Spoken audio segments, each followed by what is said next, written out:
Radioactive. Salut à tous, je suis Mathieu et je profite un peu du calme qu'il y a niveau méga blockbuster, polémique à deux balles et bon, en gros tous les trucs qui vous font cliquer. Je profite aussi du fait que personne n'est là pour vous parler d'un film qui n'est pas attendu par le monde entier, on va dire, mais qui faisait de l'œil à quand même beaucoup de monde. Je vais donc parler de Prisoner of the Ghostland. Prisoner of the Ghostland qui est un film dont on a déjà un peu parlé sur le site et que vous connaissez peut-être parce que c'est avec Nicolas Cage et que sur l'affiche il dit lui-même que c'est The Wildest Film I've Ever Made, je crois, ça veut dire littéralement le film le plus sauvage, le plus dingue que j'ai jamais fait. Et c'est aussi attendu parce que c'est un film de Sonotion, comme vous voulez, un réalisateur qui est quand même assez génial, hein, selon moi et selon beaucoup de gens, et donc très suivi. Donc les gens qui adorent Nicolas Cage, ils attendent beaucoup le truc. Les gens qui adorent Sonotion, ils attendent beaucoup le truc. Et les gens qui adorent Nicolas Cage et Sonotion, donc comme moi, mais aussi je pense comme beaucoup d'entre vous, ils trépignent un peu d'impatience depuis que la collaboration entre les deux elle a été annoncée, parce que quand ils l'ont annoncé, on était tous en mode waouh. Parce que bon voilà, les deux ils sont un peu les pros de la grosse crise de folie géniale, que ce soit au niveau donc du jeu dans le cas de Nicolas Cage ou de la mise en scène dans le cas de Sonotion. Et j'ai eu la chance de découvrir le film lors de l'Étrange Festival, qui est un peu spécialisé dans les délires cinématographiques en tout genre et donc qui était tout trouvé pour la première française, je crois, de ce film-là. Le truc avait donc été vendu comme le délire Nicolas Cage ultime, la méga teuf du what the fuck. C'est un peu tous les arguments marketing de tous les films récents avec Cage, hein, genre même le très inintéressant d'ailleurs Willy's Wonderland, qui était un peu sur le même... il avait vendu de la même façon, et finalement on en est très loin, et je pense que ça a refroidi pas mal de monde. D'ailleurs le film n'a pas été tant aimé que ça finalement, il s'est fait notamment un petit peu descendre par Variety, et puis tout simplement par quelques spectateurs de l'Étrange Festival qui en parlaient ici et là sur Twitter. Ok, le côté absurde, il est bien là, donc ça se passe dans un genre de post-apo, et il se révèle un peu de façon bizarre, les décors sont très étranges, et Nicolas Cage joue un mec qui est crédité en tant que héros, je pense, qui est engagé par un mec qui est gouverneur, qui est un genre de chef un peu connard, qui l'engage pour récupérer une femme qui est perdue dans les Ghostlands, donc du titre, et il lui enfile une genre de combinaison qui peut faire exploser certaines parties de son corps, dont ses testicules. Ouais, en vrai c'est assez difficile à résumer parce que c'est vraiment un énorme bordel narratif, c'est très décousu, je pense de façon assez volontaire. C'est un script qui est supervisé, j'ai noté par Aaron Hendry et Reza Sixo Safai, que je ne connais pas vraiment. C'est assez absurde et il y a même des gags, des petits gags, qui sont parfois assez drôles. D'ailleurs, je vais en profiter pour faire le point Nicolas Cage.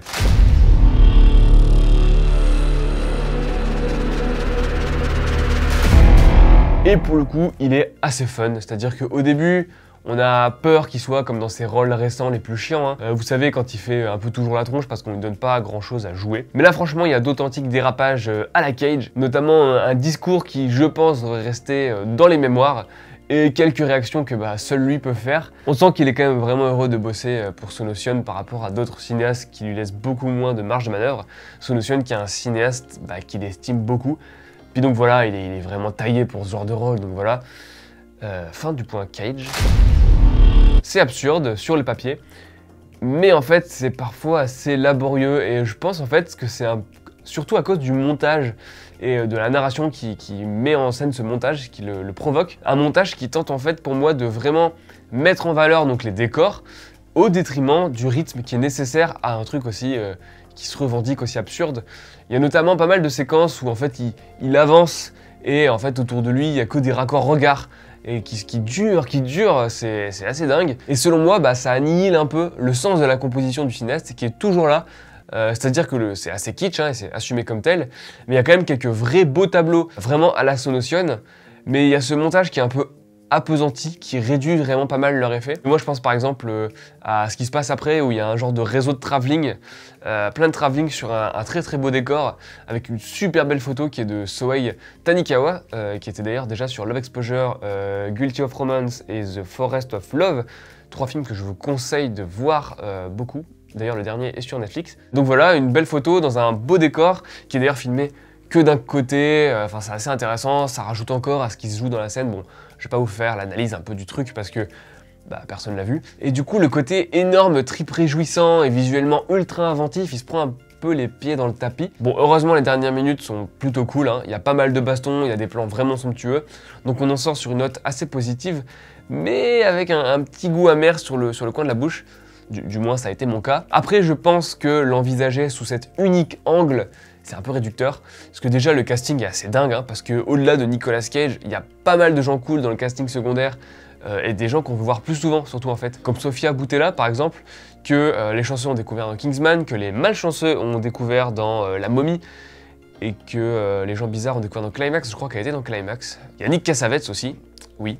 Et il y a Bill Moseley qui est super, hein, inoubliable dans la trilogie de Rob Zombie, hein, avec La Maison des Mille Morts, The Devil's Reject et The Street from Hell. Et surtout, je pense que l'histoire du film, et l'histoire du film de façon globale, est assez importante en fait, je pense, pour l'apprécier. Déjà, il faut savoir que Sonotion, hein, pour ceux qui le connaissent pas, et donc si vous le connaissez pas, franchement, ça vaut le coup de s'y mettre. C'est un cinéaste qui est actuellement assez prolifique, qui est de ces cinéastes qui leur arrive de tourner parfois plusieurs films par an, et qui a une carrière qui est non seulement longue, mais qui est aussi extrêmement riche. Il est passé de l'expérimental quasi underground au cinéma qu'on peut qualifier de plus populaire. Il est à l'aise autant dans l'absurde que dans un cinéma qui est assez virulent à propos de la société dans laquelle il évolue, avec des personnages qui sont un peu écrasés comme dans Cold Fish par exemple. Et là, il s'attaque à son premier film en langue anglaise, coproduit par des Américains, je crois, parce qu'il y a XYZ, avec des acteurs américains. Et en fait, ça s'est fait dans des conditions assez particulières, c'est-à-dire qu'à la base, il devait tourner le film au Mexique, mais lui, je crois qu'il a fait une crise cardiaque, du moins, il a eu des problèmes cardiaques. Du coup, c'est un peu compliqué. Il y avait, je crois, Imogen Potts qui était énoncée à la distribution une fois, mais elle n'est pas du tout dans le film. Et en fait, je crois que c'est Nicolas Cage qui était tellement fan de ce qu'il fait Sonotion, il voulait tellement travailler avec lui, que c'est lui qui a proposé de carrément tout délocaliser au Japon, et de tout refaire au Japon. Et pour moi, le film est vachement empreint, pas uniquement de sa jeunesse, mais de son statut en fait. C'est-à-dire que Sonotion, il est conscient qu'en fait, avec ce film-là, il se mondialise officiellement. Donc en fait, il met en scène une sorte de parodie d'un univers un peu mondialisé, qui est une sorte de gigantesque fête foraine super kitsch, avec plein de langues différentes et à peu près zéro cohérence. Une sorte de grosses fêtes foraines où bah, l'américain, qui est donc joué par Bill Moseley bien sûr, qui est un peu l'américain absolu, alors qu'il jouait quasiment un Erstas de Charles Manson dans les films de Rob Zombie. Voilà, cet américain, il gère bah, à peu près tout et il s'approprie à peu près tout parce qu'il est un peu adulé de façon bizarre par tous les autres personnages. D'où cet univers qui est très artificiel et qui mêle bah, les clichés du western et les clichés du film de samouraï dans un genre d'énorme bordel. Et de l'autre côté de ce décor-là, il montre bah, ceux qui échappent à cette genre de méga partous informes de la culture, dans ces fameux Ghostland, qui ont bah, leur propre chef et qui vivent bah, hors du temps, genre littéralement, parce qu'il y a une très belle idée dans le film avec des mecs qui essayent d'arrêter une horloge. On pourrait dire que je prête pas mal de symbolisme à un cinéaste qui d'habitude use, on va dire, relativement avec parcimonie de ce ressort, même si c'est pas toujours le cas. D'ailleurs, je pense que tout le monde partagera pas cette interprétation. Mais franchement, moi parfois je trouve ça assez évident, c'est-à-dire qu'à la fin, l'arrière-plan, il y a carrément un slogan de campagne américain. Et d'ailleurs, quand on y réfléchit bien, le personnage de Nicolas Cage, bah, il passe un peu d'un archétype à un autre au cours du film, mais je ne vais évidemment pas y spoiler. Et ça rejoint presque ce que je disais sur la mise en scène, c'est-à-dire qu'il y a de véritables tableaux, hein, des trucs super beaux, qui sont reliés du coup un peu maladroitement par le montage. Et en fait, j'ai l'impression que bah, c'est peut-être pas un truc vraiment voulu, mais il y a un truc un peu presque ironique sur le fait que son cinéma bah, est maintenant complètement ouvert aux occidentaux. Parce que finalement, bah, c'est un film qui met en scène des très belles images, drôles, même parfois je pense un peu poétiques, hein, ce qui est un peu aussi une marque de fabrique du cinéaste, ou des images juste très bien composées.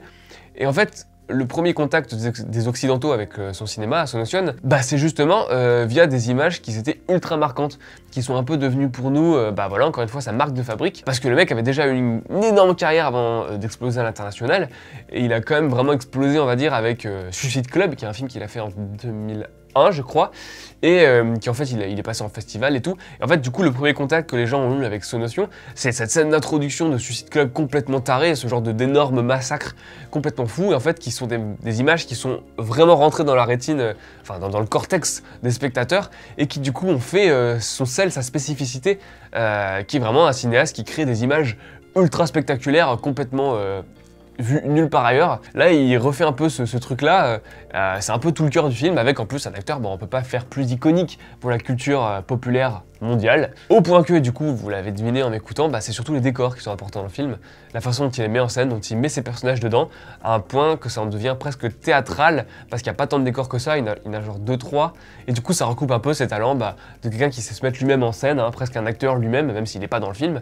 Enfin, je crois pas, du moins, je l'ai pas vu. Le film est a priori à la charge de SND, du moins, si j'ai pas confondu le logo avec d'autres que j'ai vus dans d'autres films du festival, mais je crois qu'il n'a pas de date de sortie, même si honnêtement je doute très fortement qu'ils parviennent à se frayer un chemin en salle, ce serait étrange. D'ici là, on aura peut-être l'occasion de reparler de Sonotion, et on aura très certainement l'occasion de reparler de Nicolas Cage, vu le rythme du bonhomme, du moins sur le site bien sûr. Voilà, j'avoue que j'ai un peu pour mission divine de caser le plus de Sonotion possible sur écran large, et que je me sers du film pour prêcher sa bonne parole en vidéo.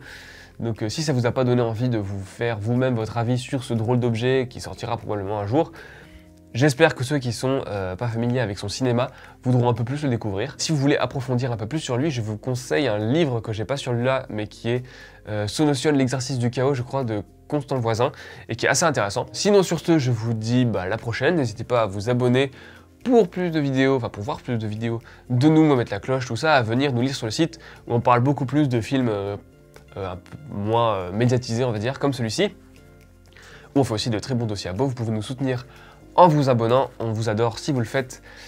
Sinon je vous dis à la prochaine, salut!